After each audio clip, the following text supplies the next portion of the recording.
Bueno, vamos a grabar otra vez el estudio de Génesis capítulo 6 porque ahora que estuvimos invitados por Tere allá en su casa en Pachuca, no se grabó el estudio. Entonces, vamos a, vamos a repasar otra vez, una vez más el tema, porque finalmente es un tema muy importante. Y vamos a analizar algunos aspectos relacionados con uno de los temas que a mucha gente le causa mucho ruido, mucha expectación, pero también incredulidad, porque se da un aspecto que no es muy común ver en las escrituras, y esto tiene que ver con seres celestiales, pero también con seres humanos, y el resultado de los gigantes, de los famosos Nefilim. Abran sus Biblias, por favor, en el capítulo 6 de Génesis. Y vamos a empezar desde el versículo 1. Aconteció que cuando comenzaron los hombres a multiplicarse sobre la faz de la tierra, y les nacieron hijas, que viendo los hijos de Dios que las hijas de los hombres eran hermosas, tomaron para sí mujeres escogiendo entre todas. La expresión hijos de Dios en el hebreo, la escritura hebrea aquí los identifica como los Ben Elohim, los Bene Elohim. Y si nosotros vemos la traducción así de simple, no nos vamos a dar cuenta de la diferencia, porque, bueno, antes de continuar, quiero decirles que estoy grabando este estudio con mi hijo, Abraham, y con Chava. Chavita, saluda. los famosos amigos de siempre. Chavita, el hijo de Chava y Gretel, por acá nos está visitando en Cuernavaca. Y se está pasando unos días por acá con su amigo de siempre, con mi hijo. Y bueno, el asunto es, les comentaba que tiene importancia esto, y de hecho de aquí parte la base de la importancia de este estudio, porque si nosotros no identificamos con certidumbre esta expresión, los hijos de Dios, entonces vamos a todo lo que viene en consecuencia en la narración del texto, no lo vamos a comprender, y en su caso va a haber cosas que no nos van a checar, no los vamos a entender en su contexto correcto. Recordemos que desde la creación, desde el principio de la creación, Dios hizo las cosas de una forma muy, muy impresionante, pero también desde un punto de vista sobrenatural. Si tú no lo puedes ver así desde Génesis 1:1, va a ser imposible. O sea, va a ser imposible que tú entiendas en su contexto todo el tema de los que estamos hablando desde el principio de la creación, incluyendo esto y lo que viene con el diluvio. Entonces, es necesario abrir nuestra mente, pero con razón, con justificación, es decir, entendiendo el contexto original. Y bueno, una de las cosas que nosotros podemos ver aquí es que hay textos en la escritura, en el hebreo, en donde cuando la escritura se refiere a los hijos de Dios, en la escritura hebrea hay una diferencia, lo que no vemos en la traducción. Por ejemplo, en esa expresión, en esta ocasión, el versículo 2 de Génesis 6, dice que viendo los hijos de Dios, esta expresión es específica Ben Elohim. Pero en otros textos dice Ben Abraham. ¿Ok? Entonces aquí está la diferencia, porque nosotros podemos entender que está hablando no de seres mortales. Ahora bien, si continuamos leyendo, dice, viendo que las hijas de los hombres eran hermosas, tomaron para sí mujeres escogiendo entre todas. ¿Qué de extraño habría de esto? Si el mandamiento que recibieron desde Adán y Eva fue ese. reproduzcanse. ¿Sí? Entonces, y más adelante nos dice el mismo texto que de esta unión surgieron los gigantes. Entonces, claramente podemos ver que no es normal, que no es natural, no está hablando de seres mortales.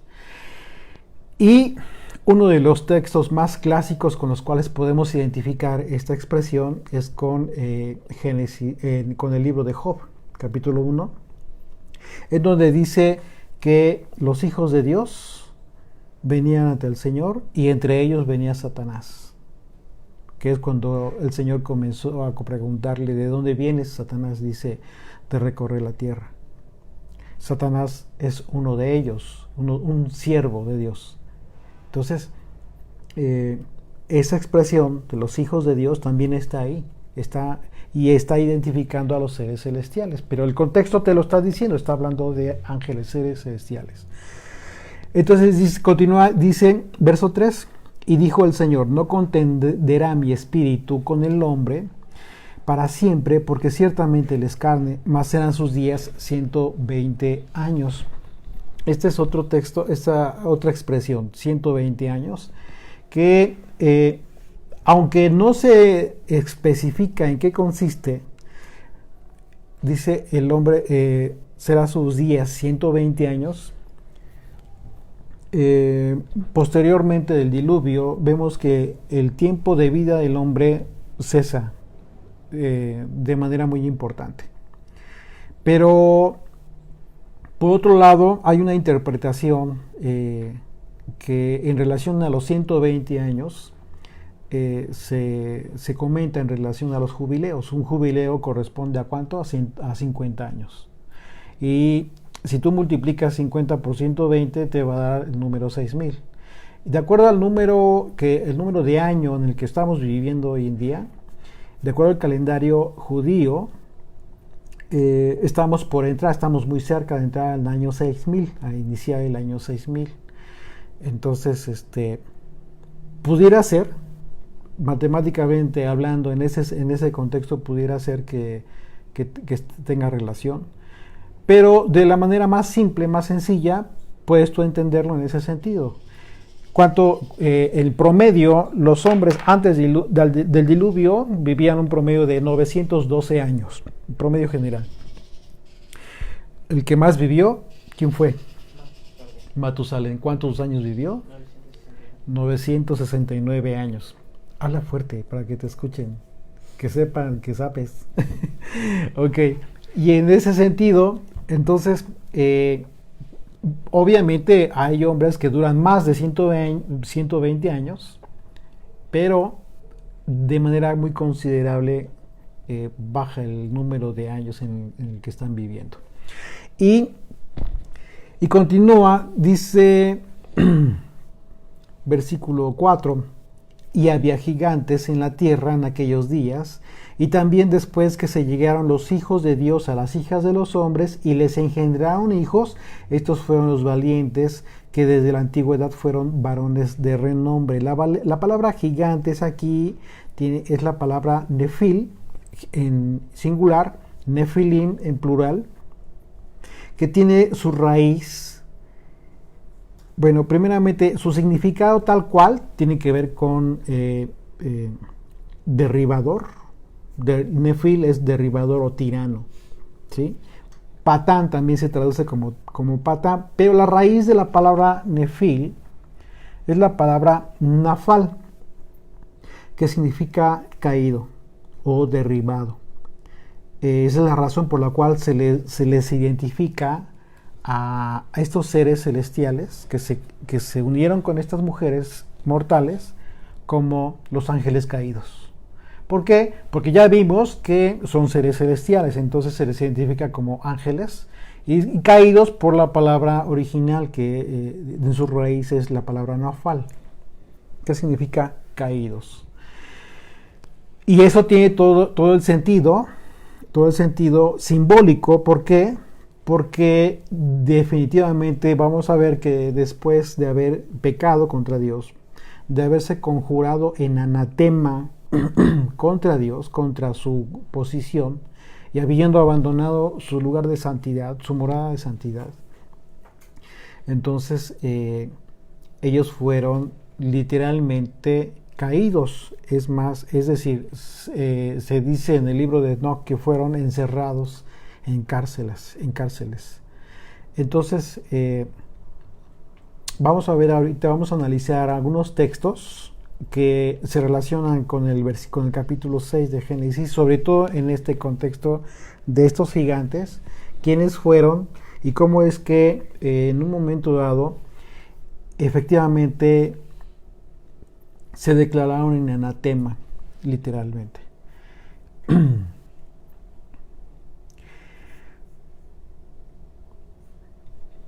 Básicamente, en este sentido, son dos teorías las que se comentan. La más antigua tiene que ver con lo que ya acabamos de comentar, con el tema de los seres celestiales. Son seres celestiales, seres espirituales que se mezclaron con mujeres mortales. Más adelante vamos a ver que, porque hay un cierto grado de incredulidad, porque dicen, bueno, si son seres celestiales, son espirituales, no pudieron haberse unido con mujeres. Porque hay gente que no cree en que verdaderamente existieron gigantes tal cual en la tierra, sino que se quedan con la idea de que fueron hombres. Cuando se refiere a la escritura a los hijos de Dios, que se refiere a los hombres. Y es más, los identifican con los hijos de Set. Entonces, vamos a ver que no es realmente así. Incluso hay literatura antigua que identifica estos acontecimientos de los gigantes en luchas con Israel. La segunda teoría que se maneja tiene que ver con comentarios de San Agustín, el obispo católico de Hipona. Agustín rechazó el concepto del ejército caído cometiendo fornicación con las mujeres.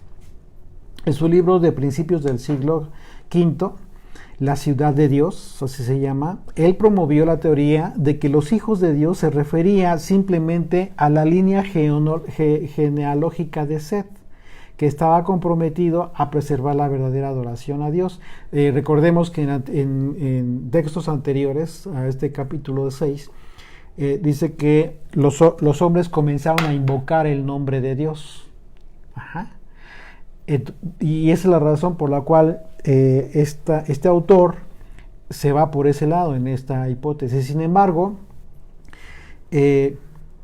hay otras personas, por ejemplo, Josefo, Filón de Alejandría, Justino Mártir y muchos otros. Ellos sí identifican el concepto de los hijos de Dios como los ángeles caídos, los Nefilim.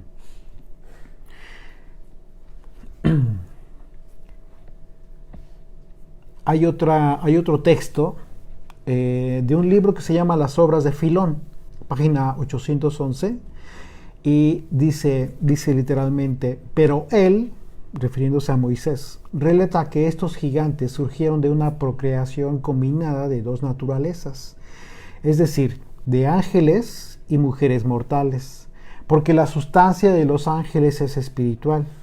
Pero de vez en cuando en situaciones de emergencia ocurre que han imitado la apariencia de hombres y se transformaron con el fin de asumir la forma humana.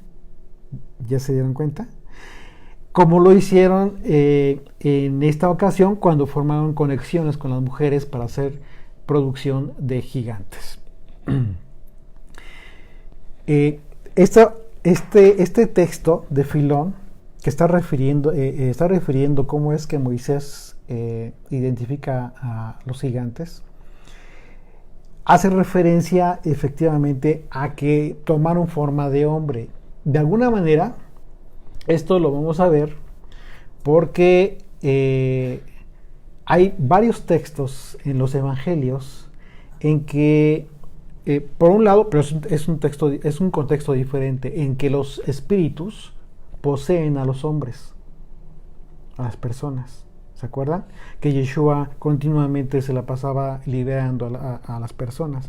Ese es un concepto en el que los espíritus trabajan. Pero en este caso específico, según Josefo, tomaron forma de hombre. Es decir, lo que no nos puede quedar al 100% claro es que si estos seres celestiales poseyeron a hombres y que en ese sentido hayan engendrado gigantes a la unirse con mujeres, o literalmente tomaron forma de hombres, tal cual como lo dice este texto. En el caso de Yeshua es diferente. Te voy a explicar por qué. Porque Yeshua fue concebido del Espíritu Santo. Pero aquí hay algo, y bueno, qué bueno que lo comentas, porque lo comentamos en la ocasión anterior. Vamos a abundar en este tema. En el caso de Yeshua, lo que sucede con Miriam es que el ángel le dice a Miriam que había concebido del Espíritu Santo. Le informa, le está confirmando que ella ya estaba embarazada, ¿ok? Sin embargo, la semilla era espiritual. Es el mismo caso, pero con propósitos totalmente adversos, propósitos totalmente opuestos. ¿Cuál fue la semilla? Porque literalmente no intervino hombre en la concepción de Yeshua. Fue espiritual. En ese sentido, tienes razón, Abraham. En ese sentido, sí hay una relación en lo que hicieron estos ángeles caídos con relación a las mujeres. Probablemente fue así. Pero en ese sentido no tendríamos que considerar que tomaron forma de hombre. Simple y sencillamente concibieron las mujeres. El problema de verlo así es que ya no llega con el texto de Génesis, porque dice que viendo que las mujeres eran hermosas, tomaron para sí y se unieron, se allegaron a ellas. La palabra allegarse, como vamos a ver más adelante, tiene que ver con unirse sexualmente. Entonces, es más creíble que en este caso de los seres celestiales caídos sí hayan tomado forma de hombres. Sí, ya sea, como te digo, que hayan tomado forma de hombre literalmente, transformándose en materia, o bien habiendo tomado cuerpos de hombres, o sea, en otras personas, pero en esencia, al momento de unirse con estas mujeres, ya iba la semilla genéticamente alterada. ¿Ok? Bien. El caso de Yeshua, nada más para cerrar este tema de Yeshua, fue totalmente diferente. Ahí no hubo hombre y no se describe en ese sentido que el espíritu de Dios haya tomado a Miriam. Simple y sencillamente dice el espíritu que Miriam concibió de Miriam, del Espíritu Santo, del Espíritu de Dios, de forma sobrenatural. Para Miriam fue algo totalmente sorpresivo. Ella nunca se dio por enterada. ¿Ok? Entonces, el asunto es que cuando José posteriormente se entera de esto, pretendía dejarla, porque la idea de José era que ya había tenido unión con otro hombre, pues de forma natural. Y fue hasta que el ángel le dijo, no lo hagas, porque ella concibió del Espíritu Santo. O sea, hay relación, por supuesto que hay relación. ¿Por qué? Porque estamos hablando de seres espirituales. Seres espirituales, ¿sí? Son aspectos espirituales. En el caso de Miriam, concibe del Espíritu Santo. Y en el caso de las mujeres, en el tiempo antes del diluvio, por supuesto que ellas fueron tomadas por estos seres celestiales, como dice la Escritura. Otro texto relacionado con este capítulo está en el libro de Jubileos, capítulo 5, versículos 1 y 2. Estos libros es literatura judía, que no que es más bien son libros conocidos como apócrifos. ¿Qué significa apócrifo? A ver, chavos, ¿qué significa apócrifo? Apócrifo tiene un contexto de, de contener algo oculto, un conocimiento oculto, ¿sí? O en otro sentido puede ser un aspecto falso. Hay muchos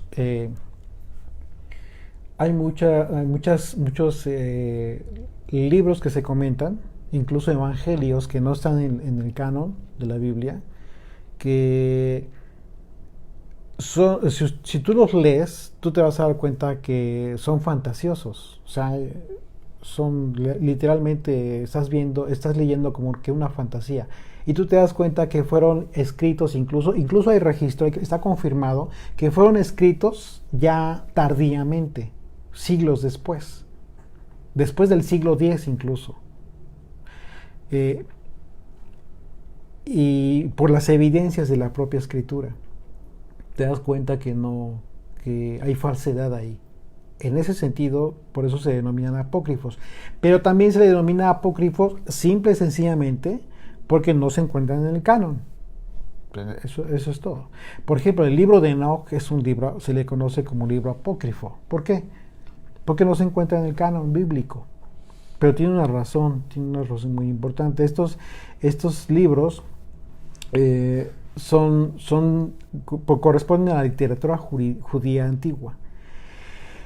Sin embargo, hay muchos aspectos que coinciden con el texto de Génesis 6. Dice Jubileos, el libro de Jubileos 5, versículos 1 y 2. Y llegó a pasar, cuando los hijos de los hombres comenzaban a multiplicarse en la faz de la tierra y les nacieron hijas, que los ángeles de Dios, aquí ya dice literalmente, los ángeles de Dios las vieron, ¿ok? En un cierto año de esta tierra y les nacieron hijos. Que los ángeles de Dios les vieron,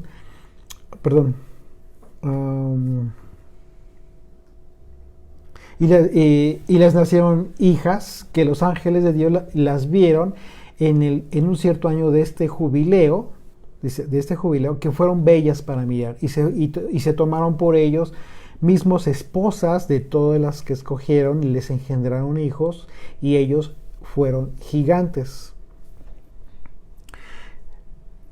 Como vemos, este texto, este libro, identifica a la procreación de esta unión como los gigantes, tal cual, que como les comentaba hace un momento, en el hebreo son los Bene Elohim. En el caso de Ezequiel, por ejemplo, abre tu Biblia en Ezequiel, capítulo 2, versículo 1. ¿Qué dice? No, solamente el versículo 1. 2. Ezequiel 2, versículo 1. Me dijo, hijo de hombre, ponte sobre tus pies y hablaré contigo. Ok, aquí la expresión hijo de hombre en el hebreo es Ben Adam. ¿Ok? Por eso, de alguna manera, es importante que nosotros identifiquemos esta diferencia. Ahora bien, vamos a aclarar en la Biblia cómo es que es una probabilidad que efectivamente estos seres hayan tomado forma de hombre, y es lo más común que en un momento dado puede surgir. Abran sus Biblias en Génesis 18 y a ver, lee, chavita, del versículo 1 al 8, por favor. Y fíjense cómo en la relatoría efectivamente Abraham tiene trato directo. Donde quieras está bien. Sí. Ok. Tiene Génesis 18 del 1 al 8. ¿Ok? Después le apareció el Señor en el encinar de Mamre, estando él sentado a la puerta de su tienda en el calor del día, y alzó sus ojos y miró, y he aquí 3 varones que estaban junto a él, y cuando los vio salió corriendo de la puerta de su tienda a recibirlos y se postró en tierra y dijo: Señor, si ahora he hallado gracia en tus ojos, te ruego que no pases de tu siervo, que se traiga ahora un poco de agua y lavad vuestros pies y recostaos debajo de un árbol, y traeré un bocado de pan y sustentad vuestro corazón, y después pasaréis, pues por eso habéis pasado cerca de vuestro siervo. Y ellos dijeron: haz así como has dicho. Entonces Abraham fue deprisa a la tienda de Sara y le dijo: toma pronto 3 medidas de flor de harina y amasa, y haz panes cocidos debajo del rescoldo. Y corrió Abraham a las vacas y tomó un becerro tierno y bueno y lo dio al criado, y éste se dio prisa a prepararlo. Tomó también mantequilla y leche y el becerro que había preparado y lo puso delante de ellos, y él se estuvo con ellos debajo del árbol y comieron. Ok, hasta ahí. Si se dan cuenta, ¿quién tomó forma de hombre en ese momento? ¿Quién era? ¿Quién tomó forma de hombre? ¿Con quién estaba hablando Abraham?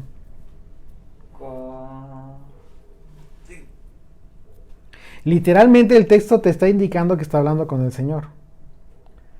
¿Sí? Pero ¿quién toma forma de hombre? Yeshua.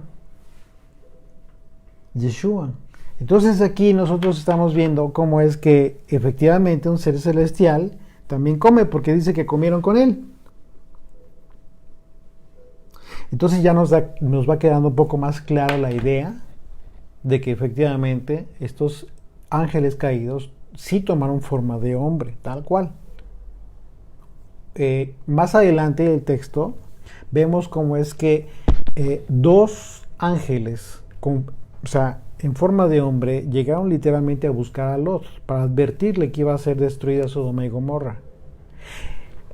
Lo que sucedió fue que aquellos hombres de esa ciudad fueron y le tocaron a Lot y le dijeron: entréganos a los hombres, porque eran perversos, y dice: queremos allegarnos a ellos, o sea, querían tener intimidad con ellos. ¿Se dan cuenta cómo es que sí? Tengo una duda. Cuando Jacob pelea con Yeshua, ¿Yeshua tomó forma humana o...? ¿Sí? Sí, claro. Ahí dice la escritura que peleó con el ángel. No dice que haya peleado con otro hombre, pero lo más probable es que de alguna manera se lo identificó Jacob, porque él le dijo: no te dejaré ir hasta que me bendigas. Había algo que de alguna manera los identificaba. Por ejemplo, en este caso Abraham identificó de inmediato al Señor y se postró, y si se dan cuenta el texto nos dice, te deja ver claramente que el Señor no le dijo: no lo hagas, levántate, no, sino recibió la reverencia de Abraham, el honor que le dio. Y en el caso de Jacob, la escritura no te da más detalles, simple y sencillamente entendió con quién estaba peleando y le dijo: no te dejaré ir hasta que me bendigas. ¿Ok? Entonces, puede ser que haya sido en el caso como de Abraham, que haya tenido forma de hombre, pero que aún así lo haya identificado Jacob como el Señor. Por ejemplo, hay otro acontecimiento justo antes de que Israel entre a donde se derrumbaron los muros, ¿sí se acuerdan? ¿Cómo se llama la ciudad? Jericó. ¿Ok?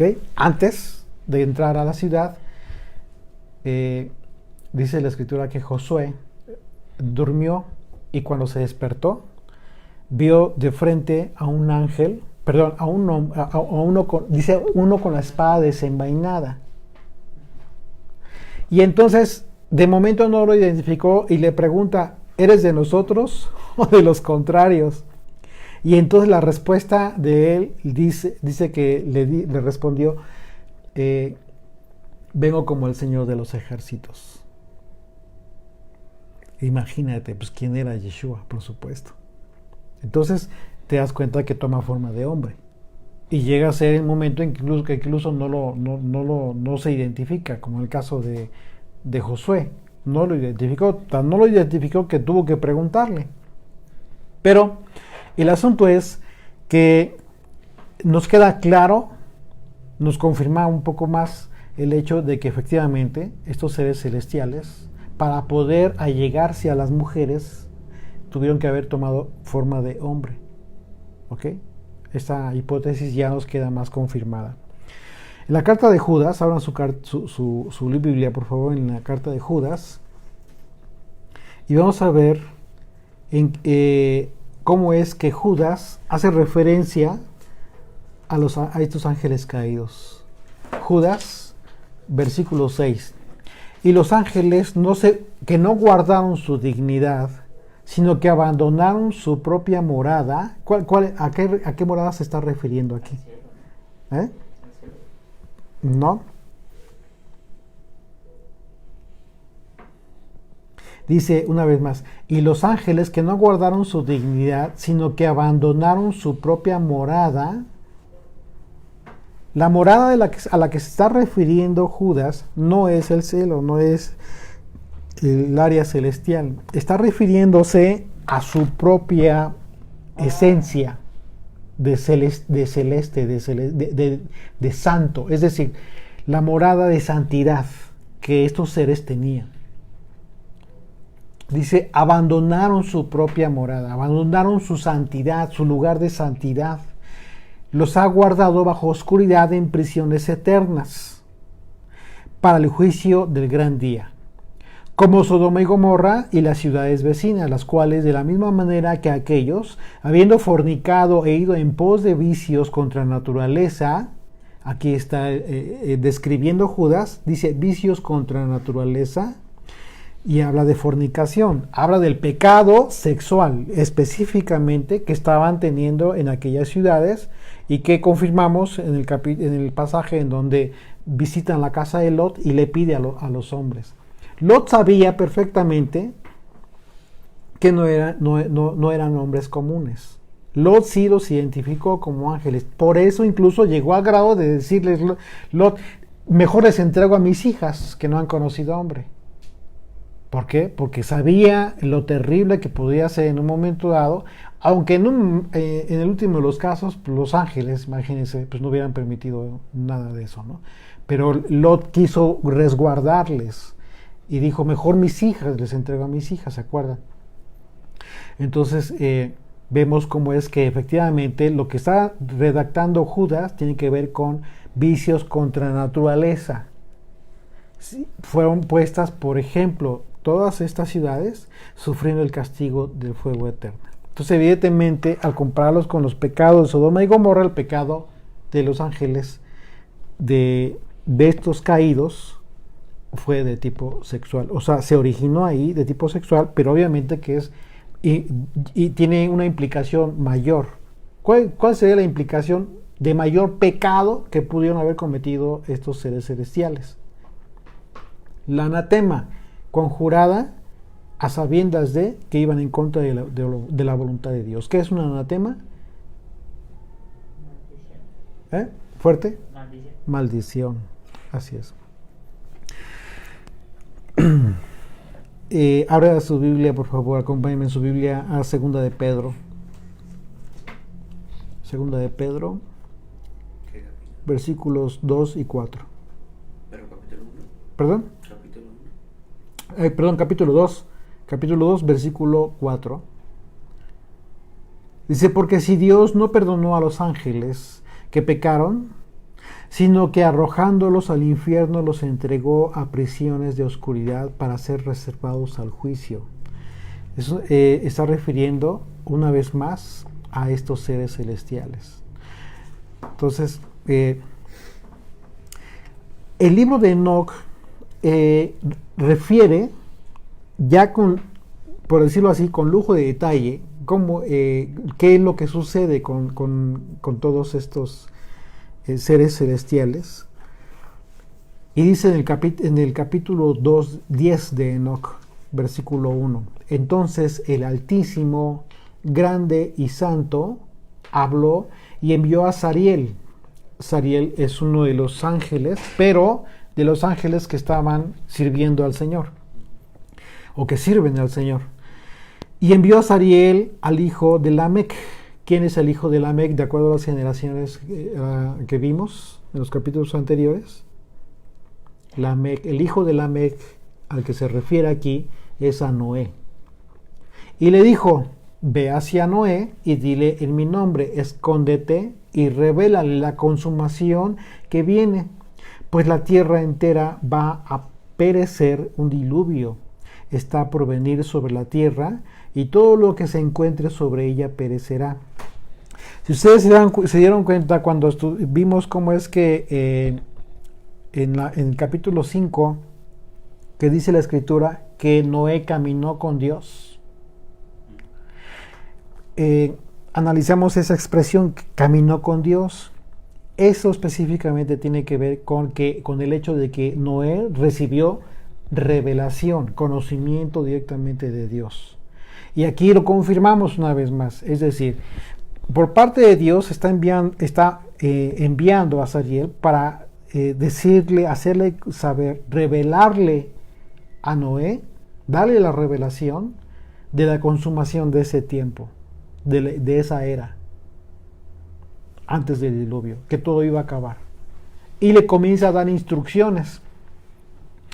Enseguida enseñó al justo, al hijo de Lamec, a Noé, lo que debe hacer para preservar su alma para la vida y escapar definitivamente, pues por él será sembrada una planta y serán establecidas todas las generaciones.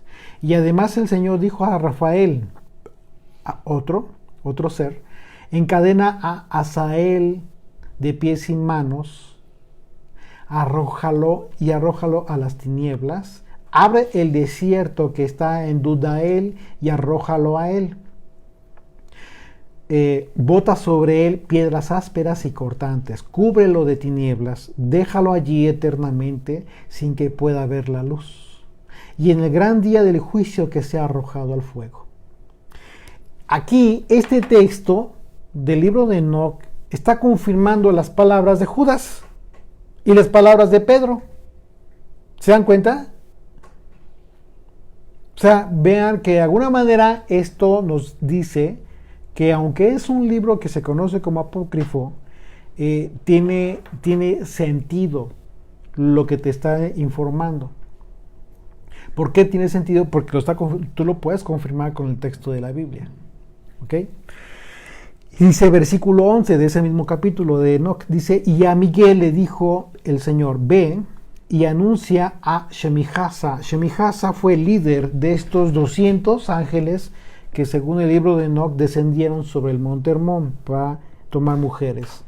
Dice a Shemijasa y a todos sus cómplices que se unieron con mujeres y se contaminaron con ellas en su impureza.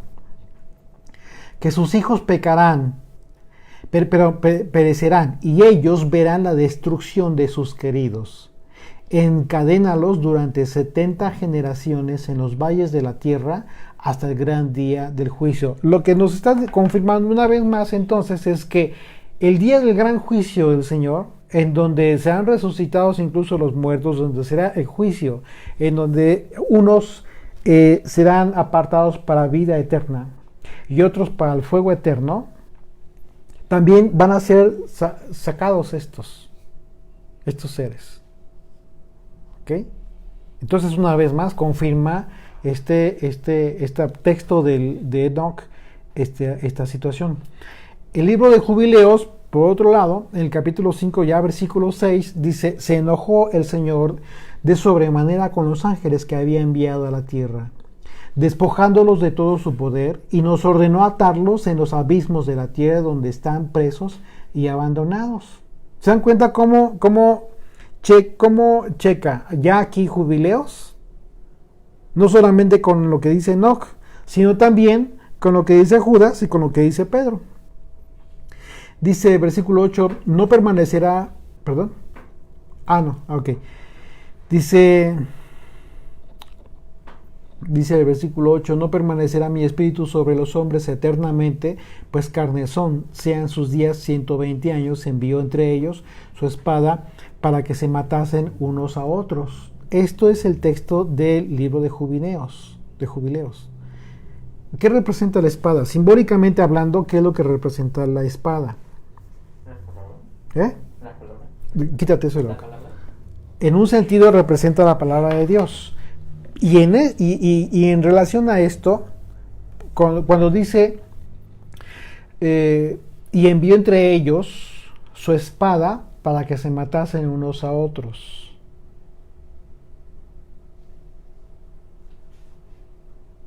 Habla de los hombres,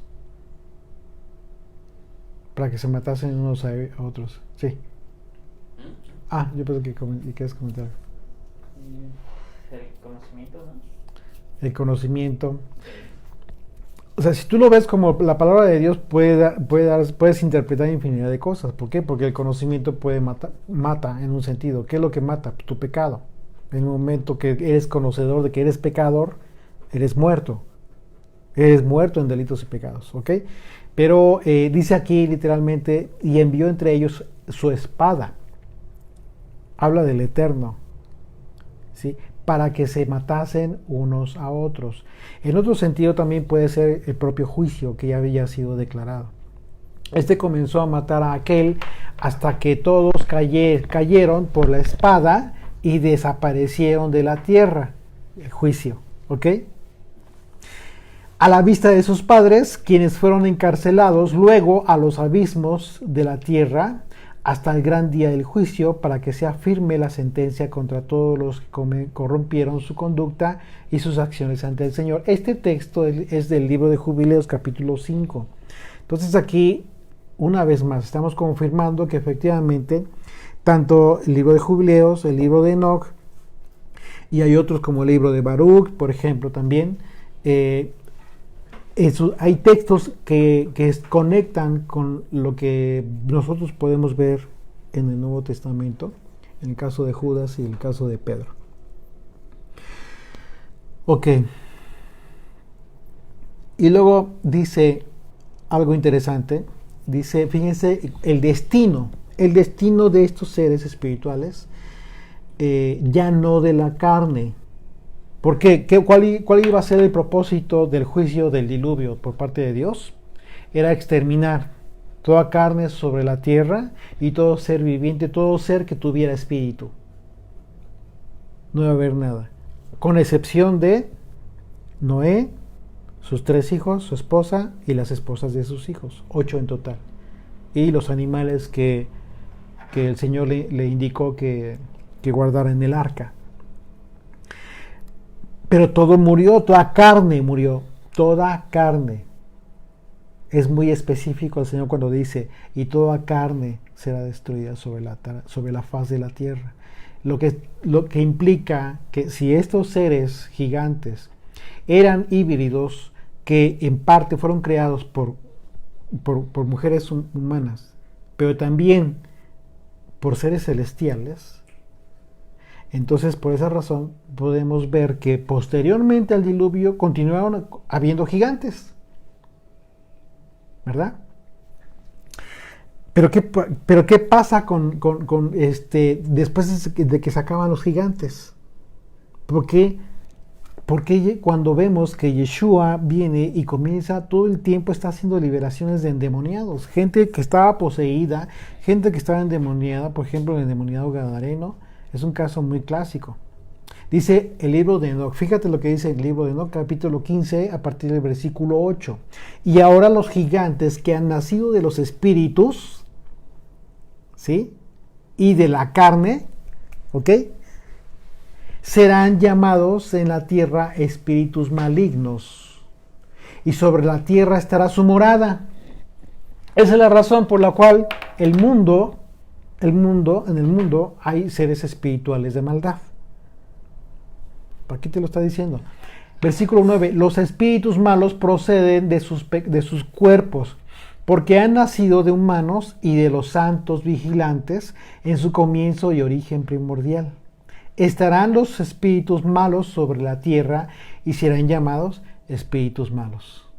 Estos son los espíritus que en los evangelios se menciona como aquellos entes que poseían a las personas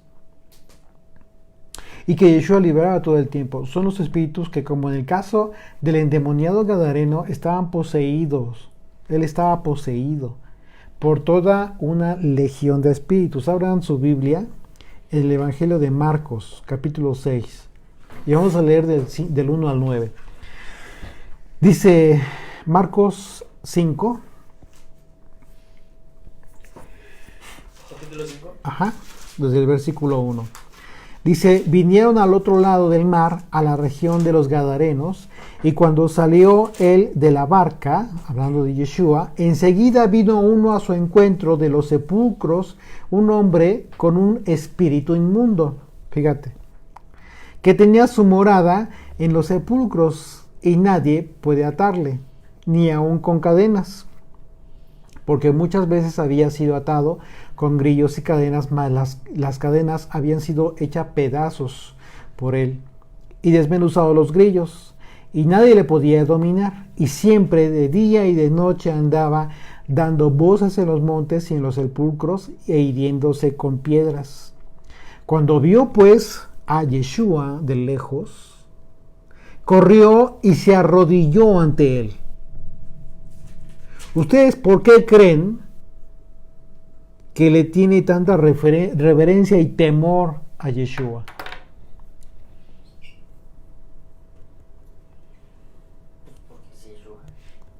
Porque ellos proceden de, lo que acabamos de leer en Enoch, son los espíritus malos que procedieron de aquellos ángeles caídos. Entonces conocen el juicio, conocen el juicio que tuvieron, por decirlo así, sus padres, los ángeles caídos, los ángeles celestiales que provocaron toda esta perversidad en la tierra. Entonces, conociendo ese destino, ¿qué crees que fue lo que sucede? Imagínate lo que sucede cuando ven a Yeshua en ese momento. Pues se ponen despavoridos de temor porque dijeron, ya llegó mi momento. No, dice, fíjate lo que dice el versículo 7. Y clamando a gran voz, dijo, ¿qué tienes conmigo, Yeshua, hijo de Dios del Dios Altísimo? Te conjuro por Dios que no me atormentes. Porque le decía, sal de este hombre, espíritu inmundo. ¿Sí? En otro evangelio dice, aún no es nuestro tiempo. Ellos saben perfectamente que está decretado el juicio y el tiempo. No saben cuándo. Aún no saben cuándo. Pero el asunto es que tienen mucho temor. Y le rogaba mucho que no lo enviase fuera de aquella región. Estaba allí, cerca del monte, un hato de cerdos paciendo. Y bueno, les dio permiso que se fueran a ese hato de cerdos. ¿Se dan cuenta? Qué importante es entender en su contexto real y muy aterrizado que la consecuencia de aquella maldad que se generó en la tierra subsiste hasta nuestros días. Y tenemos que ser muy conscientes de esto porque efectivamente subsiste hasta nuestros días por la cuestión de los espíritus de maldad que hoy se encuentran en el mundo. Sí. Pero ¿por qué ya no se ven? No te escucho. ¿Por qué ya no se ven gigantes como en esa época? Ok, porque fueron exterminados. Fueron exterminados por David y su ejército. Pero igual fueron exterminados en el diluvio, ¿no? Y luego volvieron otra vez. Sí, pero aquí de alguna manera en el diluvio se crea un aspecto diferente. En el diluvio tuvo como propósito no solamente destruir a los gigantes tal cual, sino que incluso a destruir todas las bestias y todos los animales. ¿Por qué? Porque más adelante vamos a leer en Génesis 6 que estos gigantes, estos seres, pecaron, dice la Escritura, estos seres celestiales pecaron contra las aves del cielo y las bestias. Cuando dice pecaron, tiene que ver con el hecho de que tuvieron intimidad con animales. Entonces, por esa razón, Dios decidió raer con toda carne, no solamente de hombres, no solamente de seres, de gigantes, etcétera, sino incluso de los animales, porque estaba toda la carne corrompida. Es totalmente diferente. Lo que sucede posteriormente tiene que ver con un aspecto espiritual que continúa, y vemos a los hijos de Anac, vemos al pueblo de los Somsoneos, ¿sí? Vemos al pueblo de los anaquitas, a los rafaitas, por ejemplo, el gigante que derrotó David, ¿sí? ¿Quién fue? Goliat. Él era de los rafaitas, ¿sí? Pero todos estos descienden de los hijos de Anac, el gigante. Entonces, prevalece todavía por un tiempo estos gigantes, pero vemos a través de la historia que fueron exterminados y ya no continuaron los gigantes como carne.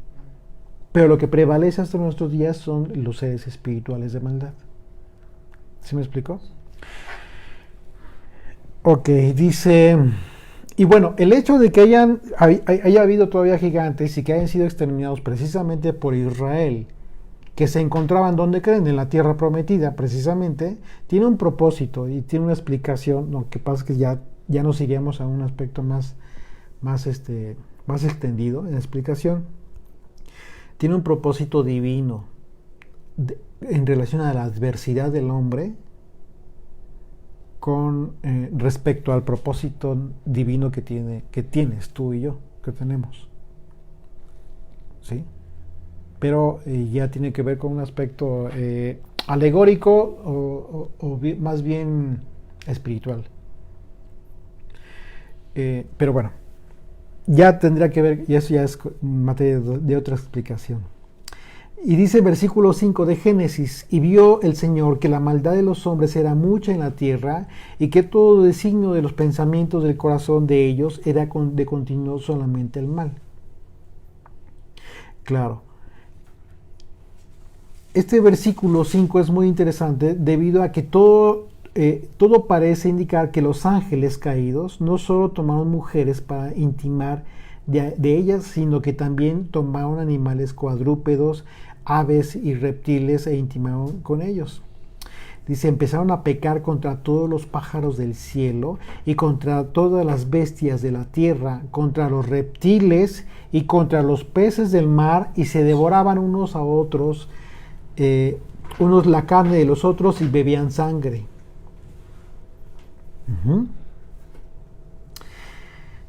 De aquí que Dios dijera que iba a raer de sobre la faz de la tierra también hasta las bestias, los reptiles y las aves del cielo. El capítulo 8 del libro de Enoc dice en ese sentido: y Asael enseñó a los hombres a fabricar espadas de hierro y corazas de cobre, y les mostró cómo se extrae y se trabaja el oro hasta dejarlo listo, y en lo que respecta a la plata, y repujarla para brazaletes y otros adornos.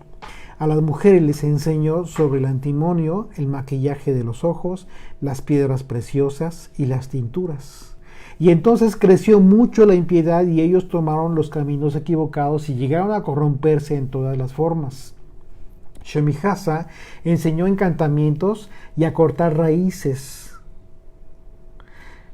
Hermoni a romper hechizos, brujería, magia y habilidades afines. Baraquel, los signos de los rayos. Cocabel, los presagios de las estrellas.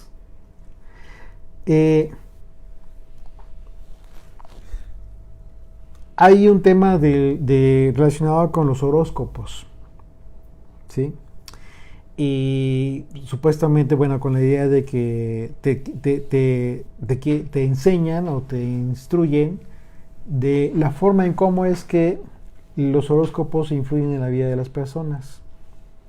Sin embargo, este es un conocimiento al cual de entrada Dios no nos dice que nosotros incursionemos en ese conocimiento. Hay un conocimiento muy similar, porque hay dos vertientes. Una que está totalmente tergiversada, muy mezclada incluso, y bueno, ya tiene que ver con adivinación y hechicería y todo ese rollo. Pero hay otro aspecto más serio y por lo mismo también muy serio y también por lo mismo muy delicado. ¿Por qué? Porque en el judaísmo tiene aspectos que estudian todos estos aspectos, todo el aspecto celestial de los astros, y lo relacionan con la vida de los hombres respecto de la luz, la luna, el sol, todo esto, que es un conocimiento muy interesante. Sin embargo, es muy diferente al aspecto científico natural. El aspecto científico son los astrólogos, ¿no? Exactamente, y lo otro es astrónomos, astrología. bueno, Astrología y la otra es astronomía. astronomía. ¿Sí son los dos conceptos diferentes? Sí. Ok. Entonces, ¿qué te dice la astrología? Pues, lo que acabo de decir, la relación con lo de las estrellas, con la vida de los hombres, ¿no? Es al revés, ¿no? No. y la astrología es eso. y la astronomía. Es el estudio de los astros. Ok, entonces son cosas distintas. Como ciencia es una cosa, pero como conocimiento del hombre en el sentido de la relación que tiene, o que la influencia que tienen los astros en la vida del hombre, ya te mete en un aspecto totalmente opuesto a la instrucción que tú deberías de tener con relación a la voluntad de Dios, a la palabra de Dios. ¿Por qué? Porque mientras que Dios te dice que cada día tú deberías de tener una actitud, ¿sí?, específica con relación al prójimo, con relación a ti mismo, con relación a Dios. El otro conocimiento te dice que depende, todo eso dependería o tendría que depender de los astros. Algo totalmente opuesto. Dice Isacael de lo de los relámpagos. Él enseñó los significados. Artagov enseñó las señales de la tierra. Shamisael los presagios del sol. ¿Te das cuenta cómo todo tiene relación? Y Sarael los de la luna. Y todos comenzaron a revelar secretos a sus esposas. O sea, secretos, ¿qué tipo de secretos crees que iban a revelarle a las mujeres?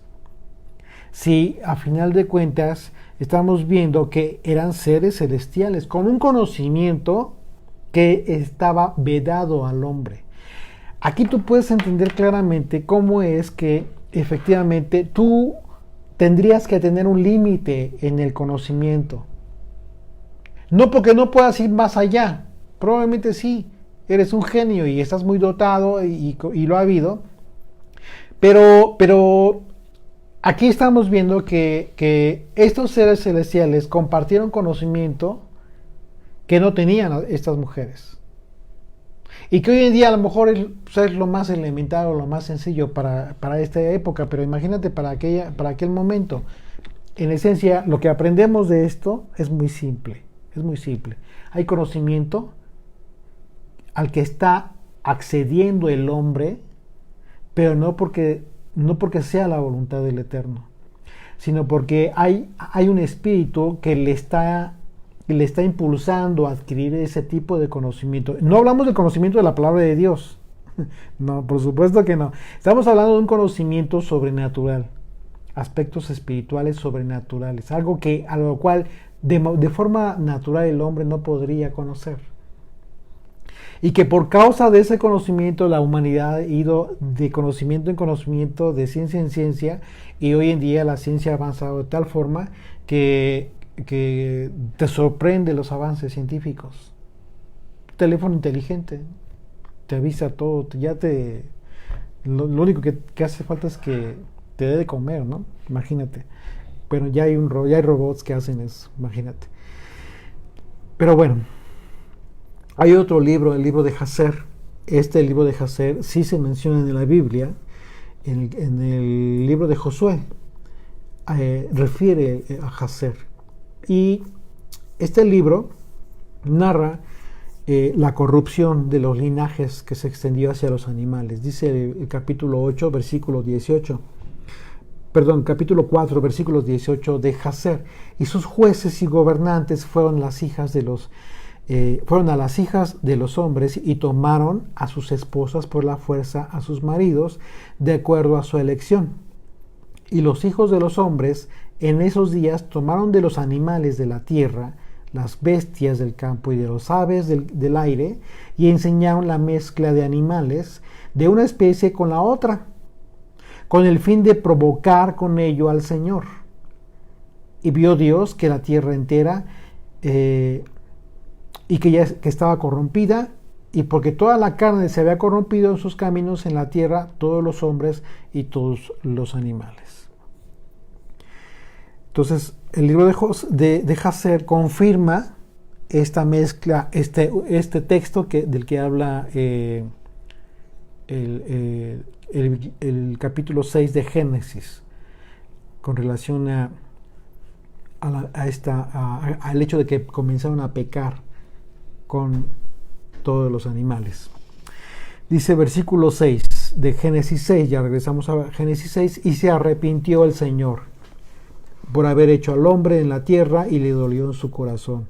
La palabra arrepintió aquí no significa que Dios se haya arrepentido tal cual, sino que se lamentó. La palabra en este sentido es la palabra hebrea nacham, que tiene que ver con haberse lamentado, un lamento muy sentido por parte del Señor, por todo lo que estaba viendo, todo lo que se había suscitado. Dice, y dijo el Señor, raeré de sobre la faz de la tierra a los hombres que he creado, desde el hombre hasta la bestia, ¿okay? Y hasta el reptil y las aves del cielo, pues me arrepiento de haberlos hecho.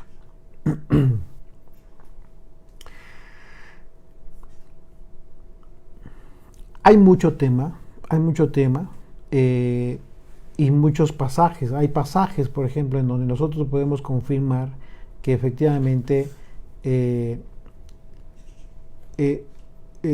los hombres pelearon con los gigantes. Uno de los más característicos en donde podemos ver dónde se encontraban estos gigantes, en qué tierra se encontraban, lo encontramos en Números 13, versículo 30. Dice, entonces Caleb hizo callar al pueblo delante de Moisés y dijo, subamos luego y tomemos posesión de ella, porque más podremos nosotros que ellos. Es decir, lo que habían visto ellos, y por eso los cayó Caleb, porque el pueblo ya estaba espantado, porque los 12 que habían enviado para inspeccionar la tierra prometida, regresaron con noticias diciendo que había ciudades fortificadas y que los seres de aquel lugar eran gigantes y que al parecer ellos eran como langostas al lado de ellos. Imagínate, literalmente gigantes. ¿Sí? Otro pasaje, por ejemplo, Deuteronomio 2, del versículos 9 y 11, dice, el Señor me dijo, no molestes a Moab, ni te empeñes con ellos en guerra. Aquí estamos viendo el tema de la repartición de la tierra, las tierras que iban a conquistar, pero Dios le dice a Israel, no molestes a Moab, ni te empeñes con ellos con guerra, porque no te daré posesión de su tierra, porque yo la he dado a Ar por heredad a los hijos de Lot. Verso 10. Los semitas son otra raza de gigantes también, ¿sí? Y fue una tribu cananea, literal. Dice, los semitas habitaron en ella antes, pueblo grande y numeroso y alto, como los hijos de Anac. ¿Ok? Deuteronomio 2, más adelante, versículos 19 al 21, dice, y cuando te acerques a los hijos de Amón, no los molestes, ni contiendas con ellos, porque no te daré posesión de la tierra de los hijos de Amón, pues a los hijos de Lot la he dado por heredad. ¿Quiénes fueron los dos hijos de Lot? ¿Se acuerdan? Eran dos mujeres. Bueno, eran dos mujeres, pero tuvo nietos, que le llaman los hijos de Lot. Aquí se refiere a ellos.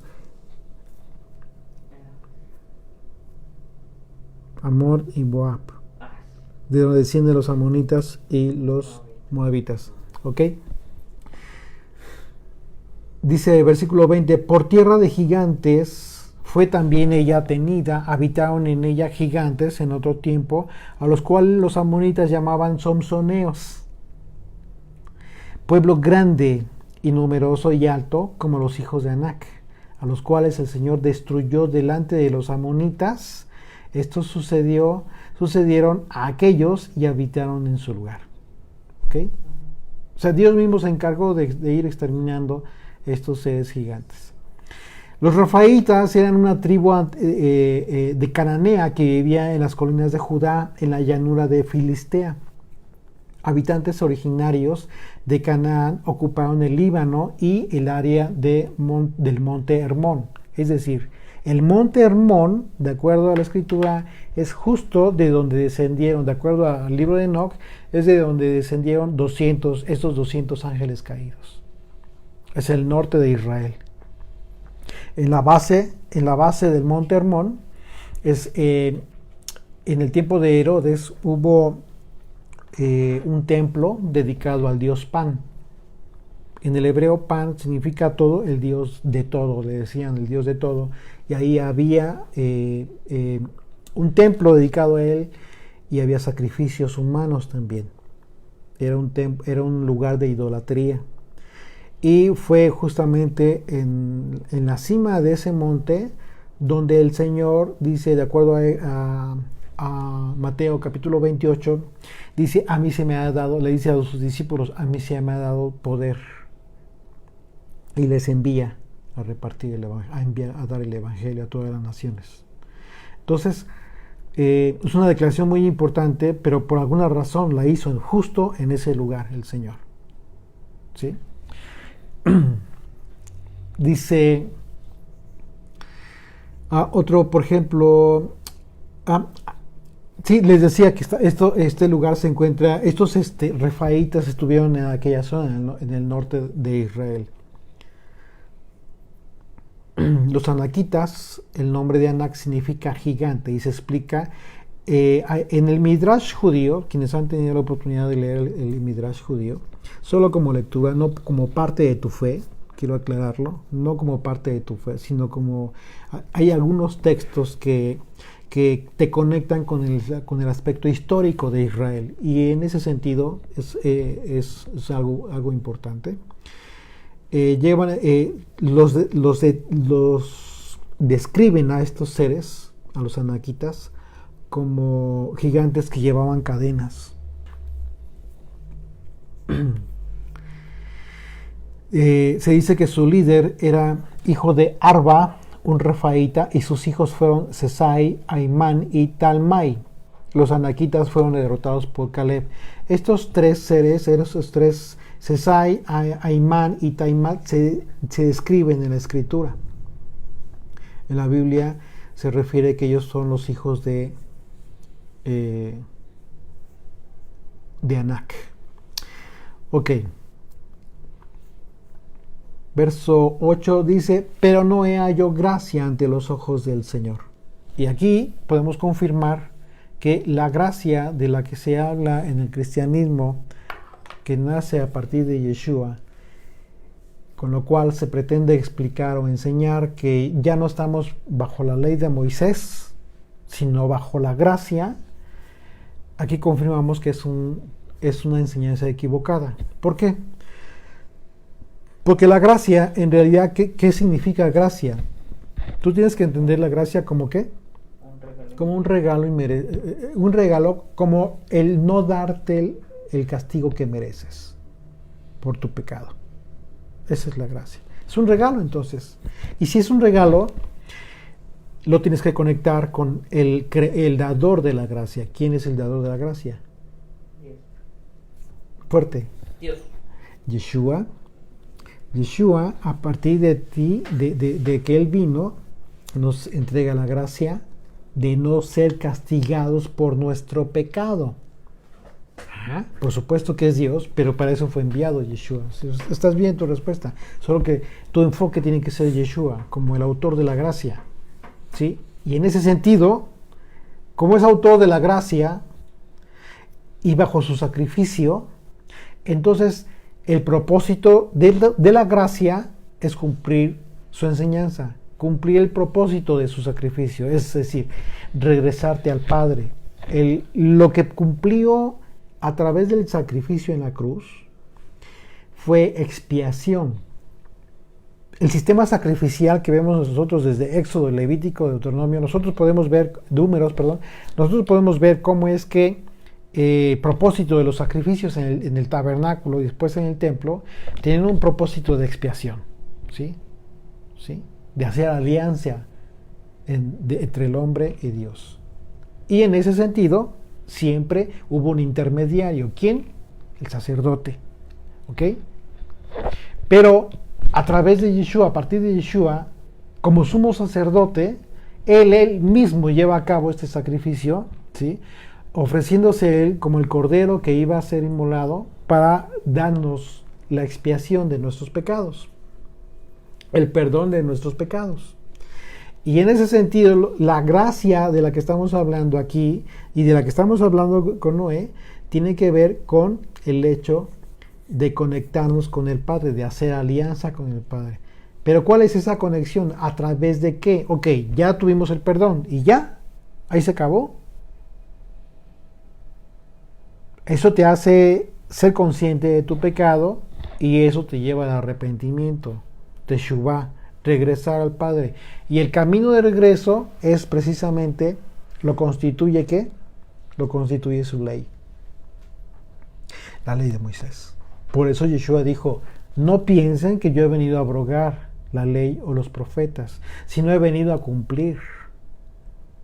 Y hay de aquel que enseña a no cumplir cualquiera de estos mandamientos, aunque sean más pequeños, porque no será nulo en el reino de los cielos, dice Mateo de Shem Tov. Entonces nosotros debemos entender esta gracia, ahora que lo leemos como en el caso de Noé, como un aspecto que está desde entonces. Dice, pero Noé halló gracia, bondad, misericordia. ¿Ok? Y a pesar de que fue perfecto en sus generaciones, vamos a ver que eso en un momento dado no le pudo haber sido suficiente para ser salvo del juicio que venía. Tuvo que haber recibido la misericordia del Señor. Así es de que no hay nadie que se considere muy justo como para no necesitar de la gracia y de la misericordia del Señor. Versículo 9. Estas son las generaciones de Noé. Noé, varón justo, era perfecto en sus generaciones, con Dios caminó Noé. Una vez más. Aquí la palabra perfecto no significa que haya sido alguien que no haya cometido algún error. La palabra perfecto aquí en el hebreo es la palabra tamín, que tiene que ver con integridad, puro, y en caso específico se dice que fue perfecto en sus generaciones. Dice, era perfecto en sus generaciones. ¿Cómo lo debes de entender, Abraham? Pues que no tuvo esa mezcla con los espíritus malignos, Okay. Él no tenía a sus generaciones la perversión genética. Por eso habla de generaciones y habla de perfecto. Estaba puro, era limpio. Con lo cual se garantizaba ¿qué? Se garantizaba un nuevo comienzo de la era del hombre a partir del diluvio, lo que iba a venir. Entonces él fue el único que era puro en sus generaciones. Perfecto en su generación o puro en sus generaciones. En su aspecto genético, hablando del aspecto genético. ¿Sí?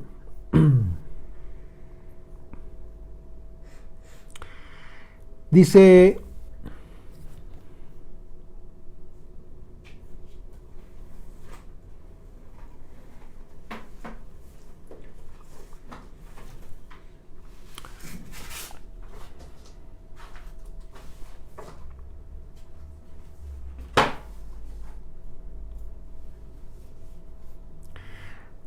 ok.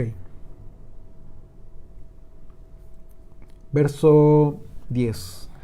Y engendró Noé 3 hijos, a Sem, a Cam y a Jafet.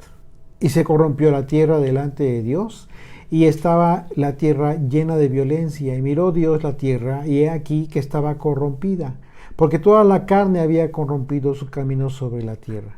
Dijo pues Dios a Noé: he decidido el fin de todo ser, porque la tierra está llena de violencia a causa de ellos, y he aquí que yo los destruiré con la tierra. Hazte una arca de madera, de gofer, harás aposentos en el arca y la calafatearás, con brea por dentro y por fuera. Y de esta manera la harás de 300 codos de longitud del arca, de 50 codos de su anchura y de 30 codos su altura. Una ventana harás al arca y la acabarás a 1 codo de elevación por la parte de arriba, y pondrás la puerta del arca a su lado, y le harás piso abajo, segundo y tercero. Y he aquí que yo traigo un diluvio de aguas sobre la tierra, para destruir toda carne en que haya espíritu de vida debajo del cielo. Todo lo que hay en la tierra morirá, mas estableceré mi pacto contigo. Aquí está la promesa. Y entrarás en el arca tú, tus hijos, tu mujer y las mujeres de tus hijos. Y de todo lo que vive, de toda carne, 2 de cada especie meterás en el arca, para que tengan vida contigo. Macho y hembra serán, de las aves según su especie, y de las bestias según su especie, de todo reptil de la tierra según su especie. 2 de cada especie estarán contigo, para que tengan vida, y tomarán contigo de todo alimento que se coma, y almacénalo. Servirá de sustento para ti y para ellos. Y lo hizo así Noé, hizo conforme a todo lo que Dios le mandó. Más adelante, en el capítulo 7, que vamos a estudiar mañana, vamos a ver el aspecto de los animales ya más detenidamente, acerca de qué tipo de animales iban a entrar, cuántos animales puros y cuántos animales impuros, macho y hembra según su especie, y todos esos detalles los vamos a analizar con más detalle en el capítulo 7. ¿Qué les pareció el estudio? Está interesante, ¿no? Está interesante. Y empezamos, como que nos queda un poquito más claro todo el aspecto espiritual que vivió Yeshua, el tipo de Yeshua, y por supuesto que continuamos viviendo de acuerdo a los apóstoles, de acuerdo al apóstol Pablo. Hoy estamos en un mundo en el cual, debido a que fue entregado a Satanás por un tiempo, tenemos una adversidad. Tenemos una adversidad, pero también tenemos un propósito divino que cumplir. de acuerdo a la voluntad y el propósito que siempre existió en el corazón de Dios para el hombre. ¿Ok? ¿Haces una oración para terminar? ¿Tú, Chavita? ¿Yo? Sí, por favor. ¿Sí? Ok. Gracias, Señor, por este día. Gracias, Fuerte. Señor, gracias por todo lo que nos das, porque nos pudimos levantar en paz. Sí, todo, Señor. Señor, porque pude venir, a casa de Humberto y Sara. Gracias porque me abrieron las puertas sin ningún problema, Señor, y porque podemos estar estudiando en tu palabra.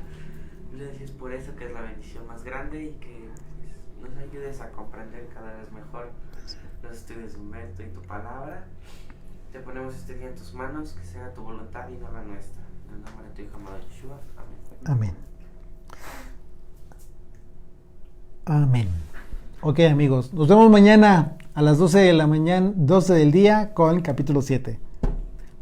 Que tengan buen día.